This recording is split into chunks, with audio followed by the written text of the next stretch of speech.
ഇന്ന് ഇൻസ്റ്റാഗ്രാമിലൊരു റീൽ കണ്ടിട്ടോ ഈ പെപ്പർ ചിക്കൻ റെസിപ്പി. അപ്പോൾ അത് ഉണ്ടാക്കിയൊക്കെ വിചാരിച്ചു.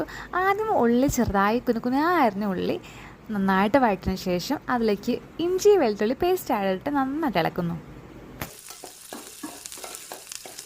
വഴണ്ട് വന്ന ഉള്ളിലേക്ക് നന്നായിട്ട് കുഞ്ഞതാക്കി അരിഞ്ഞിട്ട് തക്കാളി ഇട്ടിട്ട് വീണ്ടും വഴറ്റുന്നു.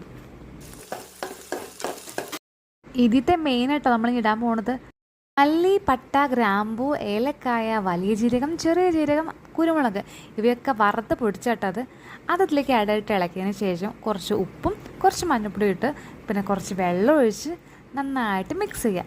അതിലേക്ക് നമ്മൾ കഴുകി വെച്ച ചിക്കൻ ഇട്ട് നല്ല വെള്ളം വച്ചോളം തിളപ്പിക്കുക. വെള്ളമൊക്കെ വറ്റി ചിക്കൻ നന്നായിട്ട് വെന്ത് കഴിഞ്ഞാൽ എന്തെങ്കിലുമൊക്കെ ഇട്ട് ഗാർണിഷ് കേട്ടോ. അപ്പോൾ ഇത് എന്തിൻ്റെ കൂടെ പോട്ടോ, ചപ്പാത്തി ആവട്ടെ പൊറോട്ട ആവട്ടെ എന്തിൻ്റെ കൂടെ പോകും. ഞാനിത് പെയർ ചെയ്ത് എന്തിനാണ് ബിരിയാണിൻ്റെ കൂട്ടിട്ട് ഞാൻ വരരുത്. അപ്പോൾ സംഭവം സൂപ്പർ ചെയ്യുന്നത്